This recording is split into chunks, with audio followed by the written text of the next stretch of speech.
ఈ దినం మీతో కలిసి సహవాసం చేయడానికి ప్రభు నాకు ఇచ్చిన ఆధిక్యతను బట్టి ప్రభుని స్తుతిస్తున్నాం.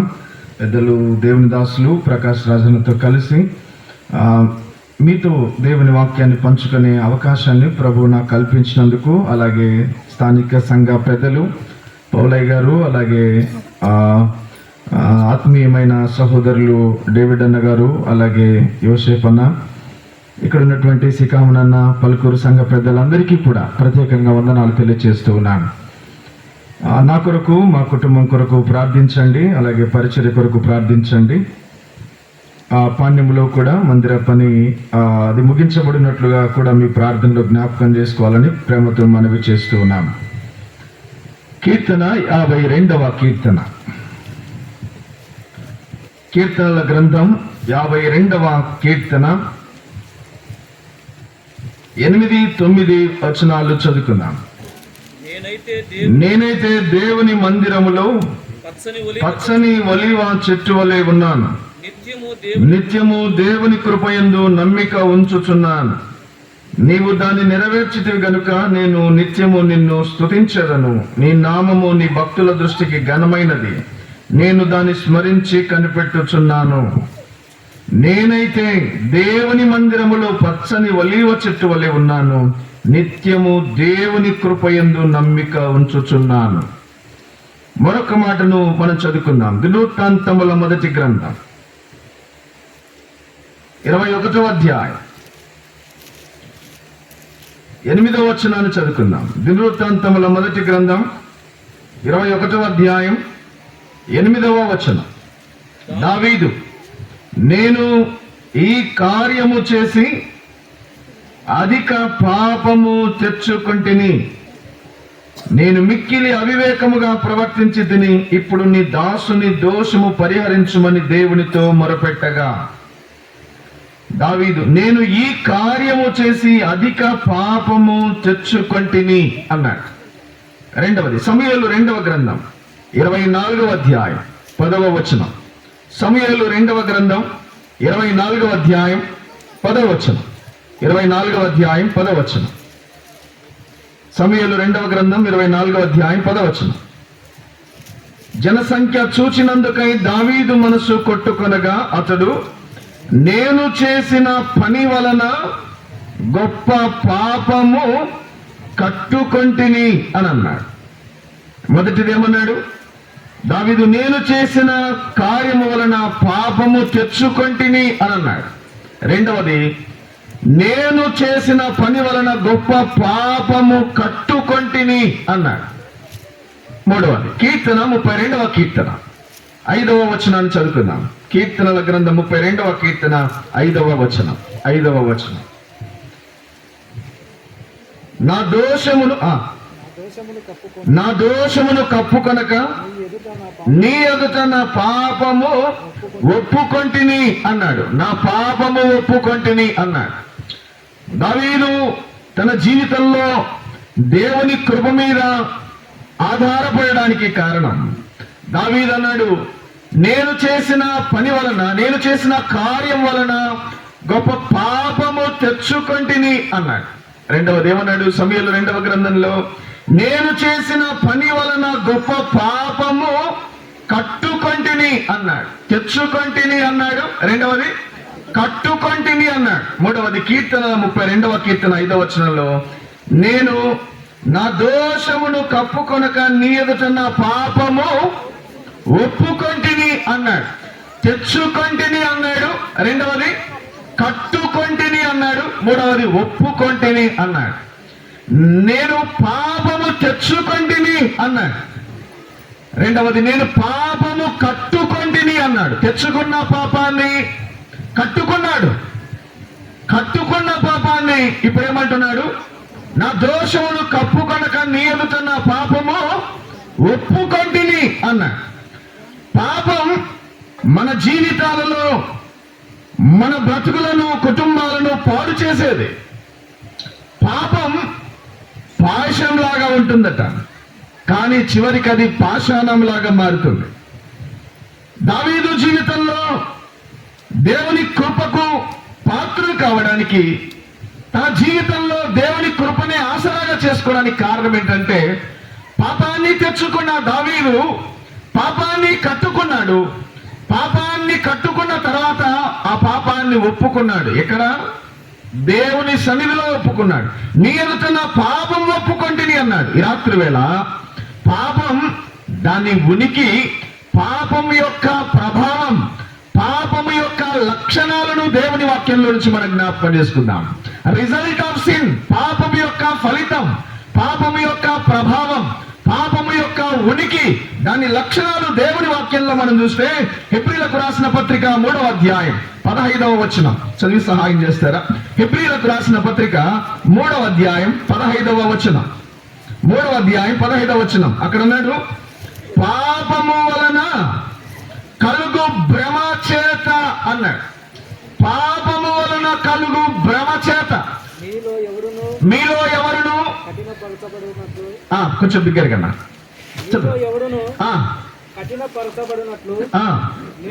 నేడు కొంచెం బిగ్గరగా చదవండి. చదవండి. హెబ్రీ పత్రిక 3వ అధ్యాయం 15వ వచనం.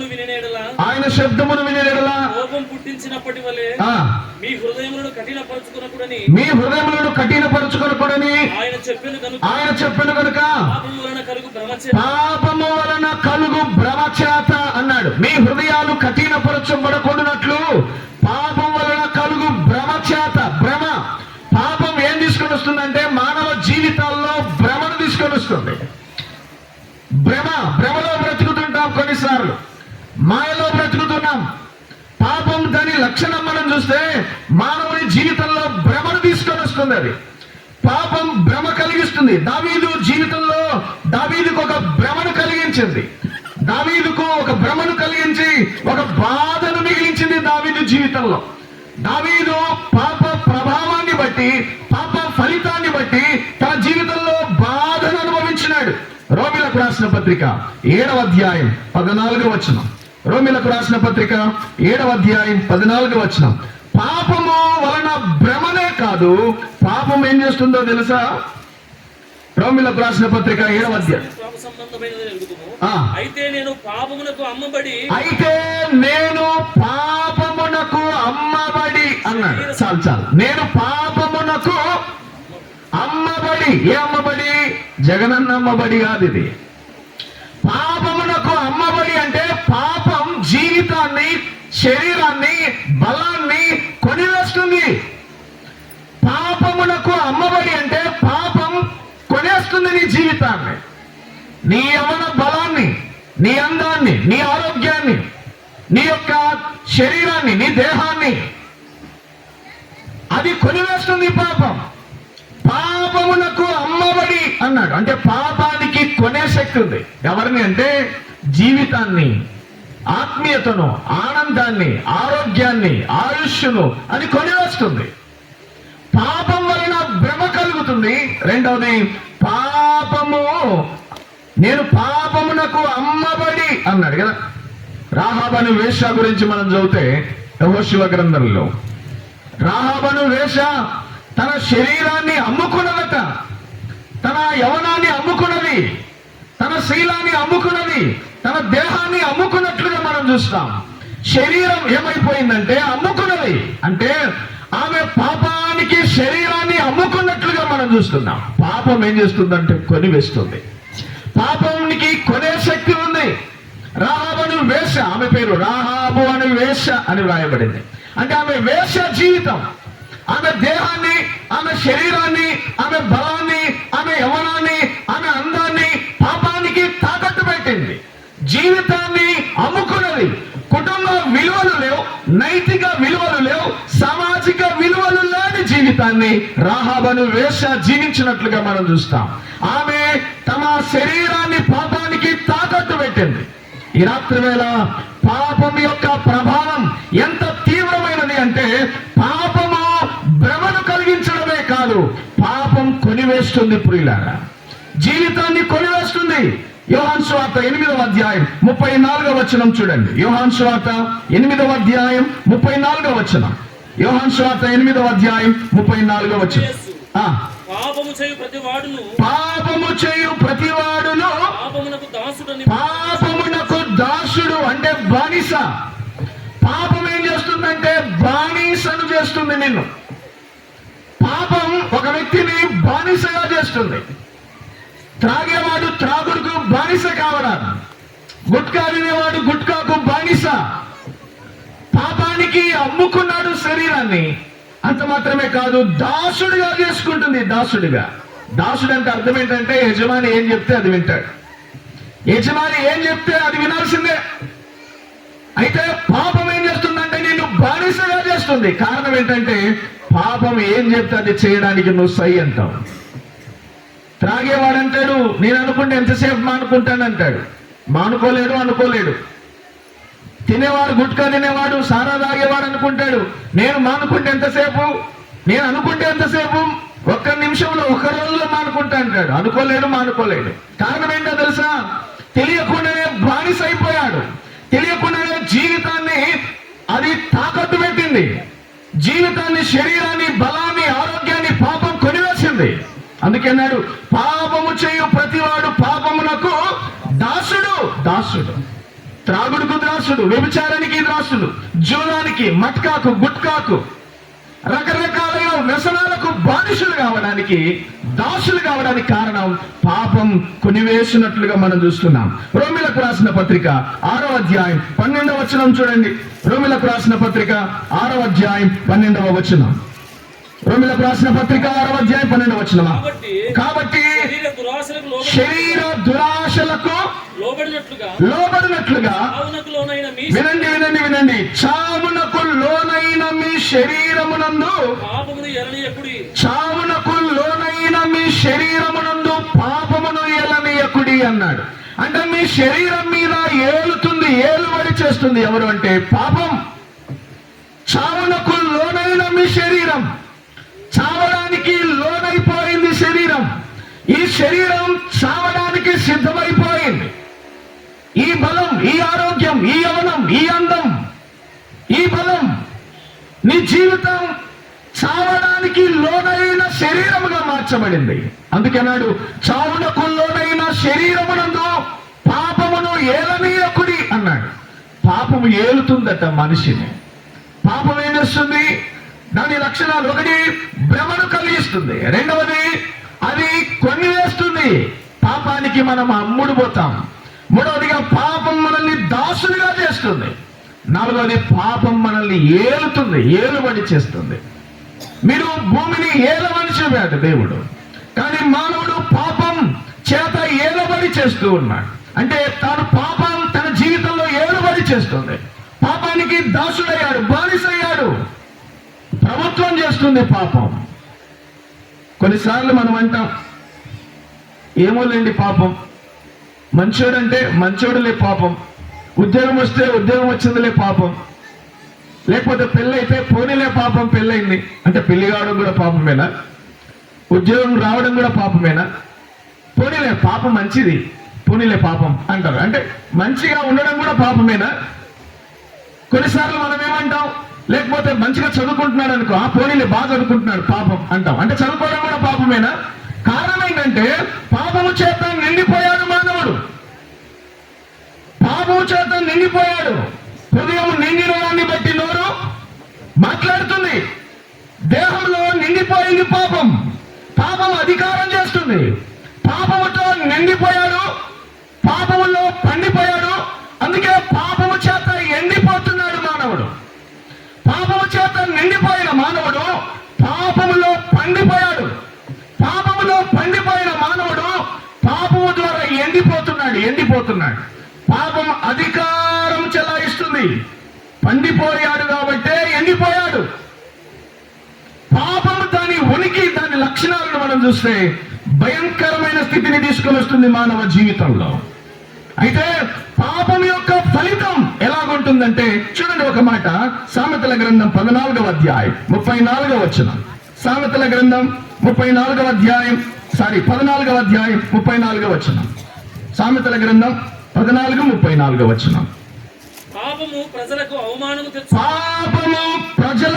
అవమానము తెచ్చును అన్నాడు. అవమానం, పాపం ఏం తీసుకుని వస్తుంది?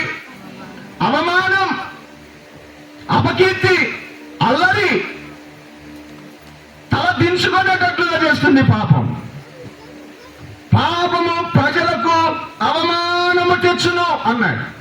అపకీర్తి, అల్లరి పాలు చేస్తుంది, వీధి పాలు చేస్తుంది, రోడ్డు పాలు చేస్తుంది, బజారు కీరుస్తుంది పాపం, తల ఎత్తుకోలేకుండా చేస్తుంది పాపం. నిండు యవన జీవితాలు పాడు చేసుకున్నాయి. అనేక మంది యవన బిడ్డల జీవితాలు వీధి పాలైపోయాయి, చెట్ల పాలైపోయినాయి. కారణం పాపం అలాగూ చేస్తుంది పాపం. దేవుని వాక్యంలో మనం చూస్తున్నాం. కీర్తనాకాడు అంటాడు 38వ కీర్తన 3వ వచనం, పాపము అవమానం మాత్రమే కాదు. 38వ కీర్తన 3వ వచనం, పాపం అవమానం తీసుకొని వస్తుంది. రెండవది 38:3 చదవండి. నీ కోపాగ్ని వలన ఆరోగ్యము నా శరీరమును విడిచిపోయేను. నా పాపమును బట్టి వినండి వినండి వినండి, నా పాపమును బట్టి నా ఎముకలలో స్వస్థత లేదు. అంటే అనారోగ్యం. పాపం ఏం తీసుకొని వస్తుందంటే, ఒకటి అవమానం, రెండవది అనారోగ్యం. నీ జీవితంలో ఆరోగ్యం లేకుండా చేసేది పాపం. ఎముకలలో స్వస్థత లేదు అన్నాడు. నా బలము ఎండిపోయింది, నా బలము తగ్గిపోయింది, కండలన్నీ కరిగిపోయాయి. ఏమయ్యాడు? ఎండిపోయాడు. పాపాన్ని బట్టి ఎండిపోయాడు. పాపం మానవ జీవితంలో ఎండిపోయేటట్లుగా చేస్తుంది ప్రియులారా. తాగి తాగి తాగి గుండెలు చిల్లులు బట్టి కిడ్నీలు చెడిపోయి, లివర్లు చెడిపోయి హాస్పిటల్ పాలైతే అయినా త్రాగడం మానుకోలేని ప్రజలు ఎంతో మంది కనిపిస్తున్నారు. సిగరెట్లు తాగి తాగి తాగి గుండెల నిండా పొగ చుట్టుకొని ఆరోగ్యం అంతా పాడైపోయి, పతనమైపోయి, చెడిపోయినా, అనారోగ్యం పాలై హాస్పిటల్ పాలైనా త్రాగడం మానుకొని ప్రజలు అనేక మంది కనిపిస్తున్నారు. కారణం, వారు దాసులయ్యారు, బానిసలయ్యారు. పాపం బానిసలు చేస్తుంది. పాపం ఆరోగ్యం లేకుండా చేస్తుంది. పాపం అవమానాన్ని తీసుకొని వస్తుంది. పాపం మన జీవితాలను బజారు కీరుస్తుంది. ఈ రాత్రి వేళ దేవుడు నీతోనే మాట్లాడుతున్నాడు. నీవున్న పాపం ఏదైనా, నువ్వు చేసేటువంటి జీవితం ఏదైనా, నీకు భ్రమలో బ్రతుకుతున్నావా? ఏమవుతుందిలే, ఏమి చేస్తే ఏమి కాదులే, ఎవరు చూస్తారులే, చేస్తే ఏమవుతుందిలే, చేసి చూద్దామన్నా కుతూహలమా, చేస్తే ఏమవుతుందిలే అన్న అహంకారమా, చేసి చూద్దామన్న ఆరాటమా? అయితే నీ పాపం ఏదైనా నీ జీవితానికి అవమానం తప్పదు. నీ జీవితంలో అనారోగ్యాన్ని నువ్వు అనుభవించక తప్పదు. అయితే అనారోగ్యమే మాత్రమే కాదు. అందుకే యోహాను సువార్త 5వ అధ్యాయం 14వ వచనం చూడండి. దేవుడు నిన్ను ప్రేమతో పిలుస్తూ ఈ రాత్రి వేళ, ఈ దినాన్న దేవుడు ఈ గ్రామాన్ని ప్రేమించి మాటలు అందిస్తూ ఉండగా నువ్వు శ్రద్ధగా ఈ మాటలు ఆలకించి నీ జీవితాన్ని ప్రభుకు సమర్పించాలని ప్రేమతో మనవి చేస్తున్నాను. యోహాను సువార్త 5వ అధ్యాయం 14వ వచనం, ఇదిగో స్వస్థత నొందితివి. వినండి వినండి వినండి, మరి ఎక్కువ కీడు నీకు కలగకుండానట్లు ఇక నీవు పాపము చేయకుండుము. మరి ఎక్కువ కీడు నీకు కలగకుండానట్లు. ఇప్పటికే నువ్వు చేసిన పాపాన్ని బట్టి, నువ్వు చేసిన అన్యాయాన్ని బట్టి, నువ్వు చేసిన అక్రమైన కార్యాలను బట్టి, నువ్వు జీవిస్తున్న అవిధేయకరమైన జీవితాన్ని బట్టి, నువ్వు అనుభవిస్తున్న కీడు ఇక చాలు. ఈ రాత్రి వేళ దేవుడు అంటున్నాడు, నీవు ఎక్కువ కీడు అనుభవించకుండానట్లుగా ఏమన్నాడు? నీకు మేలు కలుగునట్లుగా ఇక పాపము చాలు. నీ పాప జీవితానికి పులి స్టాప్ పెట్టాలి ఈ రాత్రి వేళ. నీ పాప జీవితాన్ని విడిచిపెట్టాలి నీవు ఈ రాత్రి వేళ. పాపం నీకు అవమానమే తీసుకొని వస్తుంది. పాపం నీకు అనారోగ్యమే తీసుకొని వస్తుంది. పాపం నిన్ను అలరిపాలు చేస్తుంది. పాపము నిన్ను దాసుడిగా, బానిసగా చేస్తుంది. ఆ పాపాన్ని నువ్వు విడిచిపెడితే దేవుడు నీ జీవితంలో ఇప్పటి వరకు నువ్వు అనుభవించిన కీడు ఇక చాలు. నీకు మేలు చేయడానికి దేవుడు ఇష్టపడుతున్నాడు. దేవుని కృప నీకు తోడుగా ఉంటుంది. దేవుని కృప, దేవుని కనికరం, దేవుని ప్రేమ నీ మీద ఆయన ఉంచాడు కనుకనే ఈ రాత్రి వేళ ఈ మాటలు అందిస్తున్నాడు. నువ్వున్న స్థలం ఏదైనా ఈ రాత్రి వేళలో దేవుని మాటలు ఆలకించి దేవుని వాక్యానికి లోబడాలని ప్రేమతో మనవి చేస్తున్నాం. 5వ అధ్యాయం అక్కడ 25వ వచనం చూడండి. యోహాను సువార్త ఇర్మియా గ్రంథం 5వ అధ్యాయం 25వ వచనం. ఇర్మియా గ్రంథం 5వ అధ్యాయం 25వ వచనం. మీకు మేలు కలగకుండుటకు మేలు కలుగకుండుటకు పాపములే కారణం, మీ పాపములే కారణం, మీ పాపములే కారణం. ప్రియమైన సోదరుడా సోదరి, తల్లి చెల్లి, అయ్యా అమ్మ, ఈ రాత్రి వేళ నీ జీవితంలో మేలు కలగడం లేదా? శాంతి సమాధానం లేదా? ఆనందం, ఆరోగ్యం, ఆశీర్వాదం లేదా? ఐశ్వర్యాన్ని పొందలేకపోతున్నావా? నీ జీవితంలో కుటుంబంలో నెమ్మది లేదా? సమాధానం లేదా? ఆరోగ్యం లేదా? ఆశీర్వాదం లేదా? అయితే ఈ రాత్రి వేళ విను, దేవుడు నీతోనే మాట్లాడుతున్నాడు. ఇది నీ కొరకే, ఇది శుభవార్త. నీ జీవితంలో మేలు కలగకుండుటకు కారణం ఎవరో కాదు, నీ పక్కింటి వాళ్ళు కాదు, ఎదురింటి వాళ్ళు కాదు, నువ్వు చేస్తున్న ఉద్యోగం, నీ వ్యాపారం కానే కాదు. అయితే ఈ రాత్రి వేళ నీ జీవితంలో మేలు కలగడానికి, నీకు మేలు చేయడానికి ఈ రాత్రి వేళ దేవుడు నీతో మాట్లాడుతున్నాడు.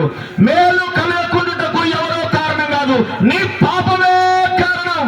నీ పాపమే కారణం. నీ పాప జీవితం కారణం. నీ మేలులన్నీ ఆపివేస్తుంది, నీ ఆశీర్వాదాలను ఆపివేస్తుంది, నీ ఆరోగ్యానికి ఆటంకంగా నిలబడుతుంది, నీ ఆశీర్వాదానికి ఆటంకంగా నిలబడుతుంది, నీ యొక్క జీవితంలో కుటుంబంలో శాంతి సమాధానాన్ని ఆపివేస్తుంది పాపం. ఈ రాత్రి వేళ ఆ పాపాన్ని విడిచిపెడతావా? ఆ పాపాన్ని విడిచిపెడతాయి.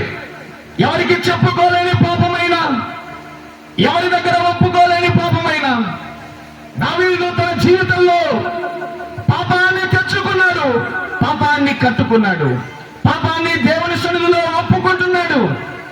నా దోషమును నేను కప్పుకొనక నీ ఎదుట నా పాపం ఒప్పుకుంటుంది అన్నాడు. ఈ రాత్రి వేళ ఒప్పుకుంటే నలుగురితో ఒప్పుకుంటే కాదు, యేసయ్య సన్నిధిలో నీవు ఒప్పుకోవాలి. నీ నోటితో ఒప్పుకొని నీ హృదయంలో విశ్వాసం ఉంచితే నీవు రక్షించబడతావు. దేవుని కుమారుడు, దేవుని కుమార్తె అవుతావు. దేవుని రాజ్యంలో మనం ప్రవేశిస్తాం ప్రియులారా. అందుకే నాడు రోమపత్రిక 8వ అధ్యాయం 3వ వచనం చూడండి. రోమిలకు రాసిన పత్రిక 8వ అధ్యాయం 3-4 వచనాలు. పాపం దాని ప్రభావం మాత్రమే కాదు, పాపానికి పెనాల్టీ, శిక్ష కూడా ఉన్నది. ఏమిటిది? శరీరమును అనుసరింపక ఆత్మను అనుసరించి నడుచుకున్న మన యందు ధర్మశాస్త్ర సంబంధమైన నీతి విధి నెరవేర్చబడవలనని పాప పరిహారము నిమిత్తము దేవుడు తన సొంత కుమారుణ్ణి పాప శరీరాకారముతో పంపి ఆయన శరీరమందు పాపమునకు శిక్ష విధించబడెను.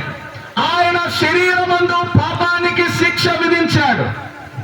నీవు చేసిన పాపం, నీవు చేసిన అక్రమం, నీవు చేసిన అన్యాయం, ఘోరమైన కార్యాల కొరకై నీవు అవమానపరచబడాలి, నీవు అనారోగ్యం పాలు కావాలి, నీవు దూషణ పాలు కావాలి, నీవు దాసుడిగా బానిసగా ఉండడం ఆయనకి ఇష్టం లేక నీ నిమిత్తమై, నా నిమిత్తమై, మన నిమిత్తమై ప్రభు అయిన యేసుక్రీస్తు ప్రభువారు కలవరి శిలువలో మన పాపమునకు శిక్షను ఆయన పొందాడు. ఆయన శరీరమందు పాపమునకు శిక్ష విధించబడింది. ఏ శిక్ష? 5వ అధ్యాయం 12వ వచనం. రోమిలకు రాసిన పత్రిక 5వ అధ్యాయం 12వ వచనం. ఇట్లుండగా ఒక మనుషుని ద్వారా పాపము ద్వారా మరణము లోకములో ఎలాగో ప్రవేశించెను, అలాగుననే మనుషులందరూ పాపం చేసినందున పాపం వలన మరణం అందరికీ సంప్రాప్తమైంది. పాపానికి శిక్ష ప్రభువైన యేసుక్రీస్తు వారు ఆయనే అనుభవించాడు. ఆ పాపానికి ఫలితం మరణం. నీవు, నేను చనిపోయి నిత్య నరకాగ్నికి వెళ్ళాలి. అయితే మన కొరకై ప్రభువైన యేసుక్రీస్తు వారు కలవరి శిలువలో ఆయన మరణాన్ని అనుభవించినాడు. పాపానికి ఆయన పెనాల్టీ ఆయనే చెల్లించినాడు. మన పాప శిక్షనంతటిని ఆయనే భరించినాడు. కలవరి శిలువలో నీ కొరకై, నా కొరకై ఆయన యాతన అనుభవించినాడు. ఆయనే బలి అయిపోయాడు. నీ పాపాన్ని బట్టి, దోష శిక్షను బట్టి నీవు అనుభవించవలసిన స్థితిని, స్థాయిని, స్థానాన్ని ప్రభువైన యేసుక్రీస్తు దేహం మీద ఆయన అనుభవించినాడు. ఆ పాప ఫలితం ఎంతకాలం ఉంటుందో తెలుసా? దీని ఫలితం ఎలాగుంటుంది, ఆ మరణం ఎలాగుంటుందంటే యోబు గ్రంథం 24వ అధ్యాయం 19వ వచనం చూడండి. యోబు గ్రంథం 24వ అధ్యాయం 19వ వచనం. యోబు గ్రంథం 24వ అధ్యాయం 19వ వచనం. పాపము చేసిన వారిని చదవండి. పాతాళము పాపము చేసిన వారిని పట్టుకొనును. ఆ పాపము చేసిన వారిని పాతాళం పట్టుకొనును అన్నాడు. నువ్వు ఇంట్లో తాళాలు వేసుకొని ఉన్నా ఆ పాతాళానికి ఏమాత్రము నిన్ను తప్పించడానికి ఎవరి వల్ల కాదు. పాపం చేసిన వారిని పాతాళం పట్టుకొనును అన్నాడు. పాతాళం పట్టుకుంటుందట. పాతాళం ఎలాగుంటుంది? లూకాసు వార్త 16వ అధ్యాయంలో ధనవంతుడు చెప్తున్నాడు ఎలాగుందో పాతాళం. 16వ అధ్యాయం లూకాసు వార్త 16వ అధ్యాయంలో ఏమన్నాడు ధనవంతుడు? అయ్యో ఇక్కడ యాతన పడుతున్నాడు అని అన్నాడు. కేకలు అనుభవిస్తున్నాడు, పండ్లు వరుకుతున్నాడు, దప్పిక అనుభవిస్తున్నాడు, అయ్యో రొమ్ము కొట్టుకుంటున్నాడు, కేకలు వేస్తున్నాడు. పాతాళములో నుండి కేకలు వేస్తుంటే అబ్రహాము రొమ్మునున్న లాజరును చూస్తున్నాడు. లాజరు అంటున్నాడు, అబ్రహాము, తండ్రి అయిన అబ్రహాము, నా యందు కనికరపడు, నీ దగ్గర నీ రొమ్మును ఆనుకొని నా లాజరును పంపించు, నన్ను ఆనుకొని చల్లార్చడానికి పంపించు. ఇదిగో ఈ వేదనకరమైన స్థలానికి రాకుండా నాకు ఇంకా 5 మంది సహోదరులు ఉన్నారు, వారికి సువార్తను చెప్పమన్నాడు. ఇప్పటికైనా వారికి చెప్పండి అని అన్నాడు. అంటే పాతాళంకి వెళ్తామో పరలోకం వెళ్తామో, పాతాళంలోకి వెళ్ళిన తర్వాత ఏముందిలే, చనిపోయిన తర్వాత తక్కడో బిక్కడో, గాల్లో గాలి మట్టిలో మట్టి కలిసింది అని అనుకుంటున్నారేమో. పాతాళానికి వెళ్ళినా అక్కడ ఎవరికి ఏం తెలియదు అనుకుంటున్నామేమో మనం. పాతాళంలో కళ్ళు కనిపిస్తాయి బాగా. ఇక్కడ కళ్ళు కనిపించకుండా తిరిగినోనికి కూడా కళ్ళు కనిపిస్తాయి. అక్కడ పాతాళంలో ధనవంతుడు భూమి మీద ఉన్నప్పుడు బలాన్ని బట్టి, ధనాన్ని బట్టి, అందాన్ని బట్టి, ఐశ్వర్యాన్ని బట్టి, తన స్థితిని బట్టి, స్థాయిని బట్టి దేవుడంటే లెక్క లేకుండా జీవించిన వాడే. దేవుని వాక్యాన్ని విన్నవాడు కాదు, దేవుని సన్నిధిలో దేవుని మాటలు ఆలకించిన వాడు కాదు. కానీ పాతాళములో ఏం చేస్తున్నాడు? ఇప్పుడు కేకలు వేస్తున్నాడు. కేకులు కాదు, కేకలు వేస్తున్నాడు, పళ్ళు కొరుకుతున్నాడు, రొమ్ము కొట్టుకుంటున్నాడు. అంటే పాతాళములో ప్రార్థనలు కూడా ఉంటాయి. ప్రార్థనలు ఏముంటాయి? పాతాళములో ధనవంతుడు ప్రార్థన చేసినాడు. ఏమని? తండ్రివైన అబ్రహామా, నా యందు కనికరపడు అంటున్నాడు. భూమి మీద కనికరం లేదు ధనవంతునికి. ఎవరిని కనికరించిన వాడు కాదు. కనికరం దొరికేది, కరుణ దొరికేది, దేవుని కృప దొరికే స్థలం దేవుని సన్నిధి మాత్రమే. భూమి మీద నీ ఉండగానే, నీ బొందిలో ఊపిరి ఉండగానే, దేవుని సన్నిధిలో ఉండగానే దేవుని కృప, దేవుని కనికరం నీకు దొరికే స్థలం. అందుకే యెషయా గ్రంథంలో మనం చూస్తాం, నా యొద్ద కృప ఉన్నది, నా యొద్ద కనికరం ఉన్నది, నా యొద్ద క్షమాపణ ఉన్నది అన్నాడు ప్రభు. ఆయన దగ్గర కృప, కనికరం, క్షమాపణలు దేవుని సన్నిధిలో నీకు దొరుకుతున్నాయి. ఈ రాత్రి వేళ కనికరాన్ని పోగొట్టుకోద్దు. కాదని వెళ్ళిపోతావా? హృదయాన్ని కఠినం చేసుకుని వెళ్ళిపోతావా? అయితే నిర్ణయం నీదే. ధనవంతుడు భూమి మీద ఉన్నప్పుడు కఠినంగా బ్రతికినాడు. దేవుని కనికరం అవసరం లేదు అన్నట్లు బ్రతికాడు. దేవుని కృప నాకు అవసరం లేదన్నట్లు బ్రతికాడు. కానీ పాతాళములో కేకలు వేస్తున్నాడు. ఇక్కడ నువ్వు, ప్రభువా నేను పాపిని, నా పాపాన్ని క్షమించు, నీ ఎదుట నా పాపాన్ని ఒప్పుకుంటానంటే దేవుని కనికరం దొరుకుతుంది.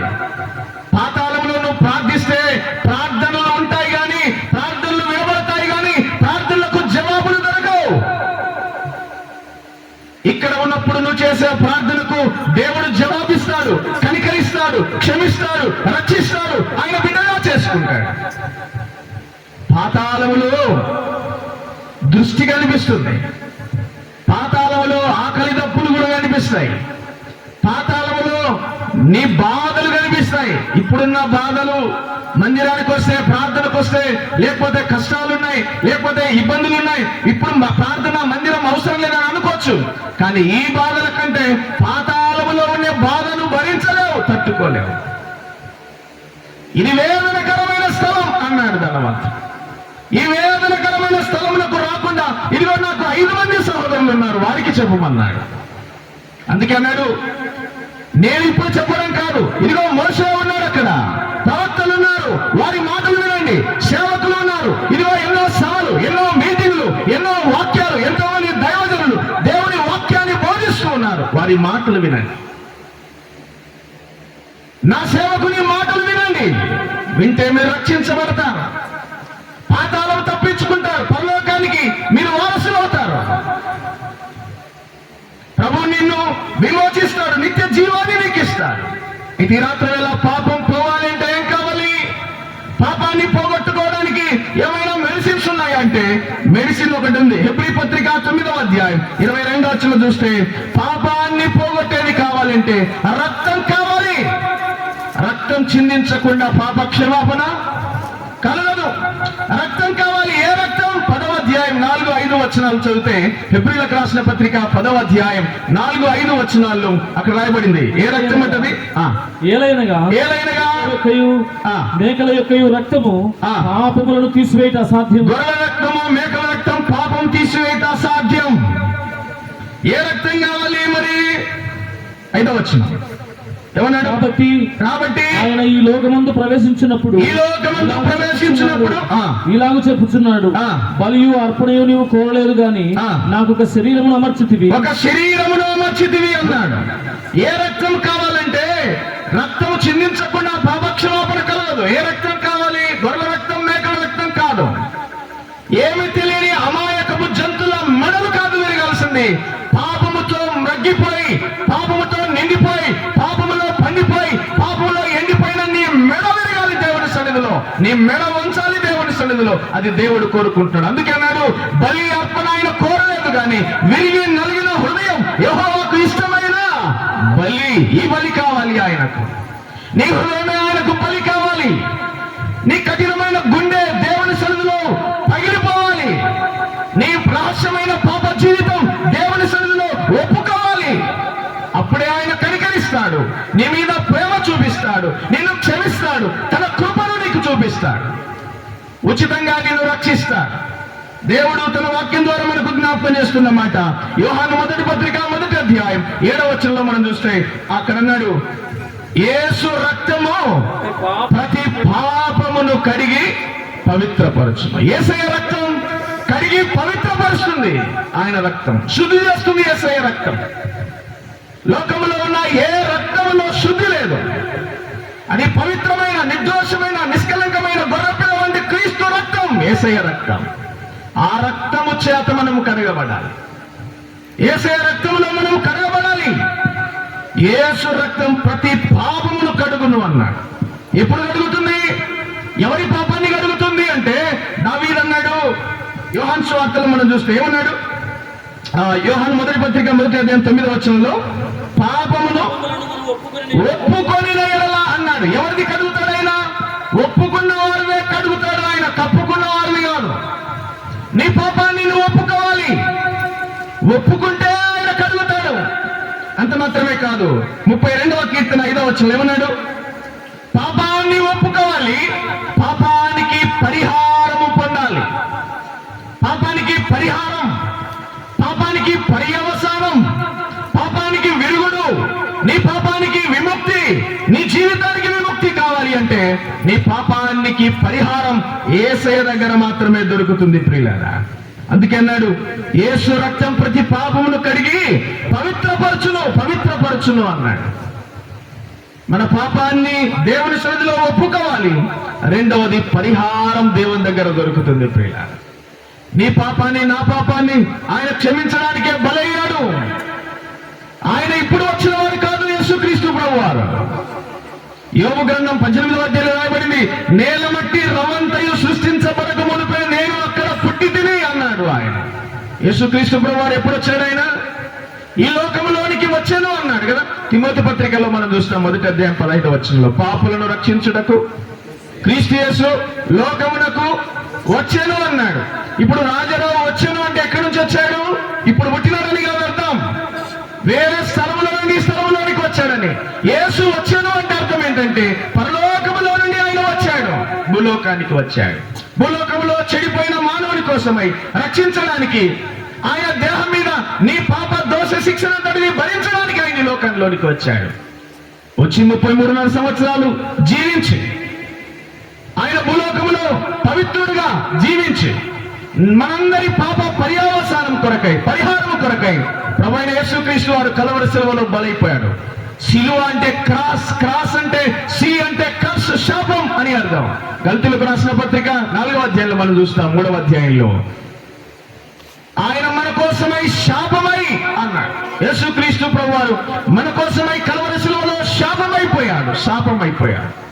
నీ పాపాన్ని బట్టి, శాపాన్ని బట్టి, నా జీవితం కొరకై ప్రభు యేసుక్రీస్తు వారు కల్వరి సిలువలో శాపమైపోయాడు.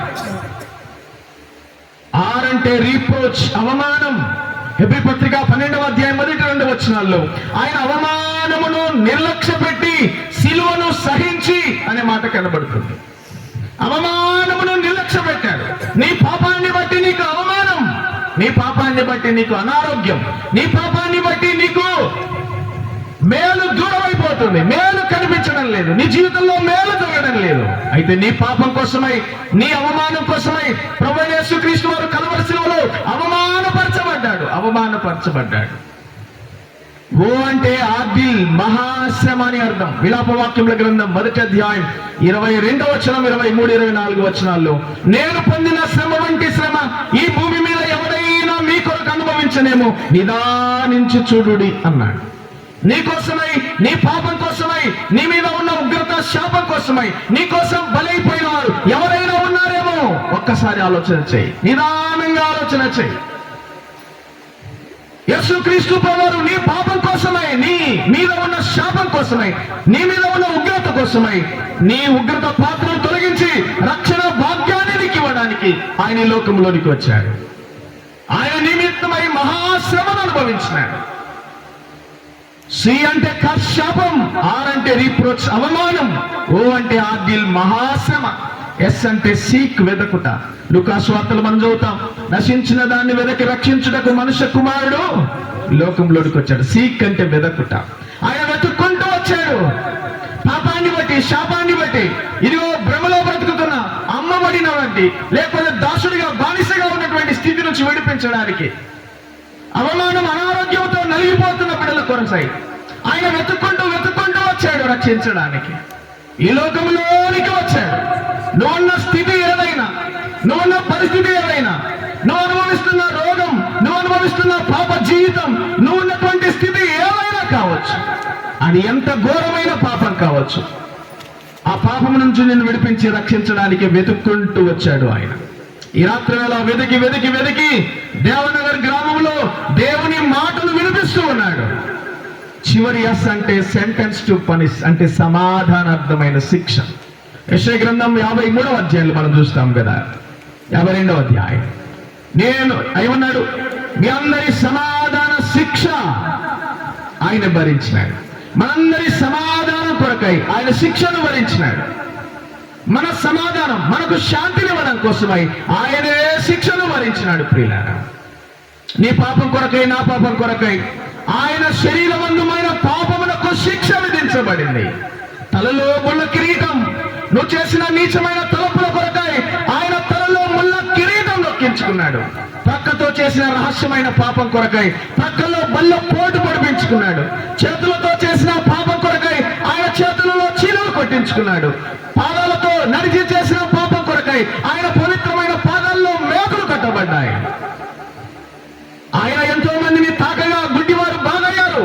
అలాంటి చేతులను సన్మానించాలి, కానీ సన్మానానికి బదులుగా ఆయన చేతుల్లో మేకులు కొట్టారు, ఆయన అవమానపరిచారు. ఎంతో మందిని ఆయన చూచి బాగు చేశాడు. అలాంటి ఆయన చూస్తూ ఉండగానే గార్నించి ఉమ్మివేశారు, ఆయన ముఖం మీద ఉమ్మివేసి ఆయన అవమానపరిచారు. కారణం, నీ అవమానానికి బదులుగా ఆయన అవమానపరచబడ్డాడు. నీ పాప శిక్షను ఆయనే భరించినాడు, ఆయనే సహించినాడు. అలాంటి ప్రేమ కలిగిన ప్రభు ఈ రాత్రి వేళ దావీదు జీవితాన్ని దేవుడు మార్చినవాడు. దావీదు అన్నాడు, నేనైతే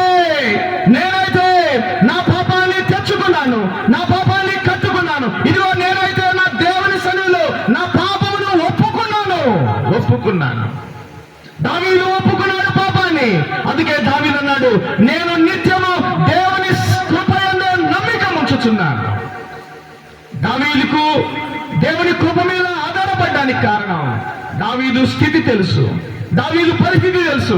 అందుకే దావీదును గొప్పగా దేవుడు హెచ్చించినాడు, ఆశీర్వదించినాడు, ఉన్నతమైన స్థితిలో ఉంచడానికి ఉండడానికి కారణం ఏంటంటే తన జీవితంలో మేలుకు ఆటంకమైన పాపాన్ని విడిచిపెట్టాడు. ఆ పాపాన్ని వద్దనుకున్నాడు. దేవుని సన్నిధిలో పాపాన్ని ఒప్పుకున్నాడు. దీవించబడ్డాడు, ఆశీర్వదించబడ్డాడు. అందుకే నేనైతే దేవుని మందిరంలో పచ్చని ఒలీవ చెట్టు వలె ఉన్నాను అన్నాడు. పచ్చని ఒలీవ సంపదకు గుర్తు. నీ జీవితంలో ఒక సంపద లాగానే ఉండాలంటే, ఒక ఆశీర్వాదం లాగానే ఉండాలంటే నీ జీవితాన్ని ప్రభుకు సమర్పించాలి. ఈ రాత్రి వేళ దేవుడు నీతో సూటిగా మాట్లాడుతుండగా, తేటగా మాట్లాడుతుండగా, నీ పాప జీవితాన్ని నువ్వు విడిచిపెడితే, ఒప్పుకుంటే, విడిచిపెడితే కనికరించబడతావు. ప్రభు సన్నిధిలో నీకు పాపానికి పరిహారం దొరుకుతుంది, నీకు మేలు జరుగుతుంది, దీవించబడతావు, ఆశీర్వదించబడతావు.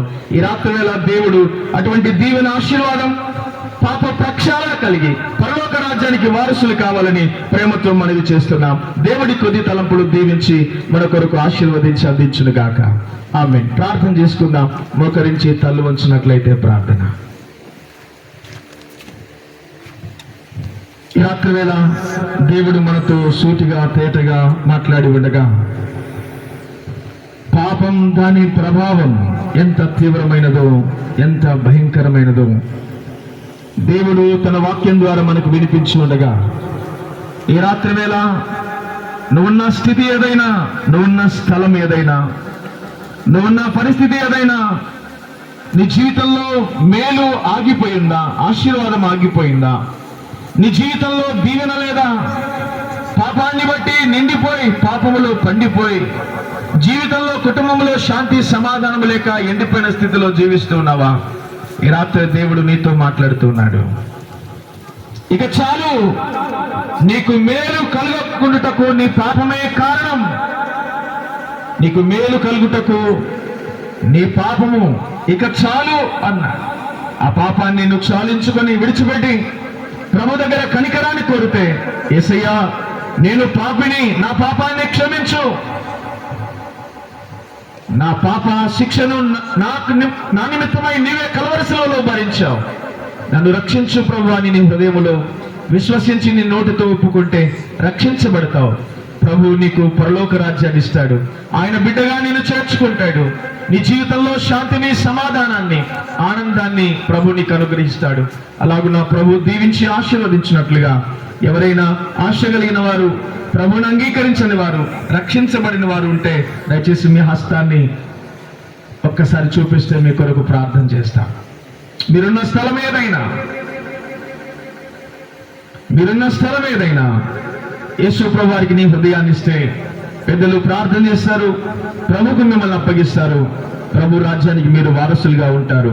ప్రభు ఈ కొద్ది తలంపులు దీవించునుగాక. చిన్న మాట ప్రార్థన చేద్దాం. పరమ తండ్రి, దయగలిగిన దేవా, మీకు స్తోత్రాలు. విత్తబడిన మాట నీరుకట్టి ఫలింపచేయండి, మీ ఆత్మకార్యం జరిగించండి. చేరువచ్చిన ఒక్కొక్కరి మీద ప్రభా ఇదిగో తండ్రి మీ కృపను, కనికరాన్ని, మీ యొక్క సన్నిధిని అనుగ్రహించి తండ్రి మీరే మహిమ పొందమని ప్రార్థిస్తూ, నైనా ఉదయకాలం మొదలుకుని ఇంతవరకు జరిగించిన ప్రతి కూడికను బట్టి స్తోత్రములు చెల్లిస్తూ, బలహీన నన్ను కూడా మీరు వాడుకున్న విధానం కొరకే స్తోత్రములు చెల్లిస్తూ, సంఘాన్ని, ఇక్కడ ఉన్న ప్రజలను, ఆత్మీయులను, పెద్దలను మీరే ఇంకా వారికి ఆరోగ్యమును, ఆయుష్ను అనుగ్రహించి మీ దీవెనలు దయచేసి సంఘ సరిహద్దులను విశాలపరిచి మేలు దీవెనలతో మీరే తృప్తిపరిచి మహిమ పొందమని, మీ కొరకు జీవించడానికి సాక్షులుగా, నమ్మకస్తులుగా, ఇష్టలుగా బ్రతకడానికి కృపనిమ్మని యేసుక్రీస్తు నామములో స్తోత్రం చెల్లించి అడిగి పొంది ఉన్నాం తండ్రి. ఆమేన్.